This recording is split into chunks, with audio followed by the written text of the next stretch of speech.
Okay, I'm going to be demonstrating the long tail cast on, which is a great cast on for pretty much anything except perhaps lace. It's very elastic. Now, long tail means that you leave a long tail before you start actually casting on with the yarn. So the question is, how much tail do you need? You can do a method that what you do is you wrap the yarn around the tip of the needles that you're going to use, say 10 times. 3, 4, 5, 6, 7, 8, 9, 10. So therefore that amount of yarn will get you about 10 stitches. So if I wanted 30, which is what I want, basically that, a little bit extra just in case, I'll do a slip knot.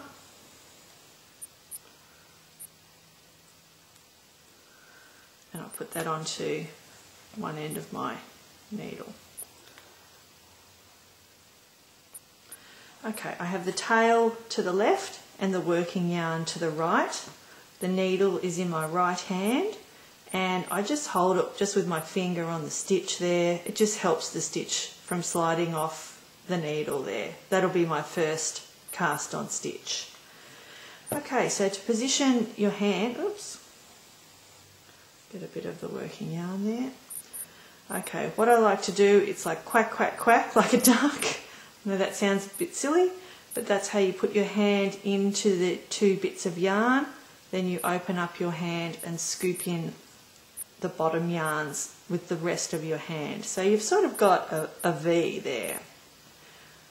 Okay, we go outside and under, over the index finger, and then through the gap we've created. Then we keep the yarn on the index finger and we just let it off the thumb, and we use the thumb to just gently tension the stitches on that needle. Then our hands are back in position again. Okay, so just say we let it all go, we don't know what we're doing. Our hands again like a little duck, quack, quack, open out, and then just scoop up the rest of those yarns with your hand. Outside and under, over, through. Let it off the thumb, tension, back in position. Outside and under, over, through. Let the thumb off. Under, over, through the hole. Under, over, through the hole.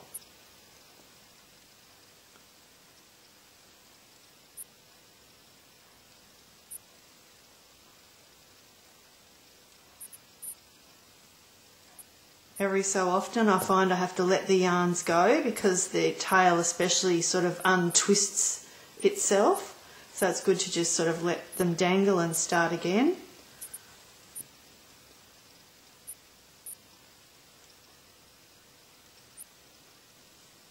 Once you've been doing this for a while, you can get quite quick at it. It's a great way of casting on.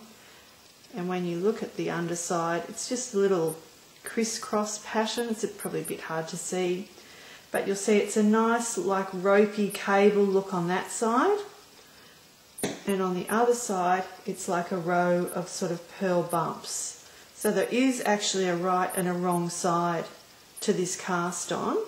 So the good part is if you cast on using this method, it's just like you've cast on and knit one row. So if your first row is a knit row, you've already done that. You can go straight to the wrong side row.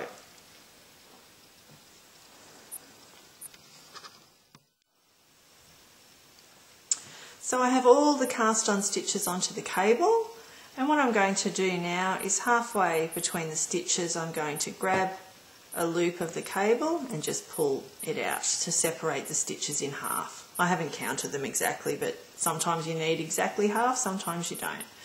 Then we're going to pull the stitches up onto the cable, and we don't pull the cable too hard or too much. I slide the stitches up by pulling the cable until I start feeling a little bit of resistance, and then I like to push the tips into the stitches rather than continue pulling on the cable, because you might actually pull the cable out of the join there. So you've got the two halves of stitches up on your tips, and what you need to do is make sure that that cast on edge is like a U there, that there's no twisting of the stitches. That would be what a twist in the stitches looks like, which is not good. We have the tail, the working yarn, and what we're going to do is use the tip with the working yarn as our tip to knit with. So we're going to pull that tip out and move those stitches onto the cable, and then we're going to knit into these stitches here. So our stitches are all ready. We put our needle into the first stitch. Then we're going to just knit that stitch normally. Then when we put the tip into the second stitch, I like to just give it a little tug there. It just helps snug up the join between the two lots of stitches. So now I'm just going to knit all of the stitches on this tip.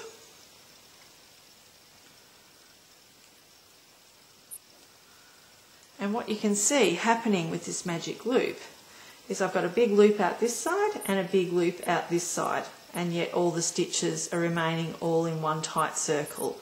And this is why you need a long cable. If you don't have these two loops, if that was, say, a really short loop, you can just get a real straining on these stitches and get lots of laddering. So it's just good to have big loops. And you just kind of ignore them and you focus just on the tips that you're knitting. So it looks a little bit unwieldy, but it's really actually not too bad.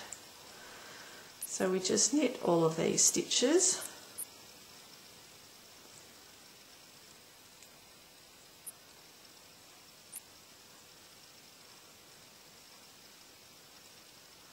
Last one. Okay, then we're ready to go on to knit these stitches. So what we have to do is slide these ones up onto the tip and these ones back onto the cable. So what I like to do is just start pulling those other ones up onto the tip. Then once they get to the tip, I pull the other one out and then just finish placing them up onto the tip. You'll get the hang of how you like to do it, and it will just feel a bit strange and awkward at first when you're doing it because you're just simply not used to it, but it will just become normal fairly soon. So make sure you don't pull the whole loop out. You want to leave a loop at the bottom. This is now your free tip. We'll put the needle in and knit the stitch. And just like before, the second stitch is when I snug up the yarn before I finish completing the stitch and knitting the rest of those stitches.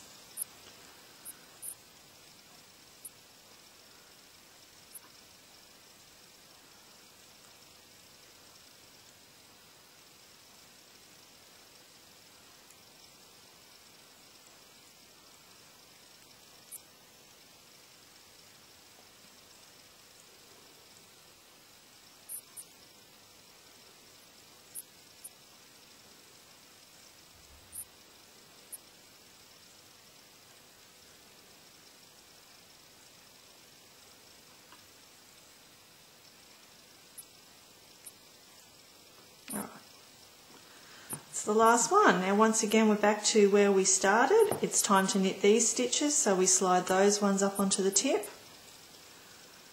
and pull the other tip out. Push those ones onto the tip. Get the tail out of the way there. And once again, this is our free tip ready to knit. Now you know you've completed one round when you get back to the tail. So I don't really feel a need to place a marker, but you can place a marker if you like. It's best, you really need to place the marker just one stitch in from the actual half, otherwise it just falls down on the cable and falls off your needle at some point. Okay, so once again I'm ready to start round 2. My needle's in there to knit. I knit the stitch, needle into the second stitch, pull it a little bit tight and keep going. And that is basically magic loop. We just keep going backwards and forwards, backwards and forwards. And if you ever put your knitting down, then you pick it up again, you want to know which stitches it is that you're supposed to knit, just always remember that just put both lots of stitches up onto the tip, and the tip with the yarn is going to be your free tip that you do your knitting with.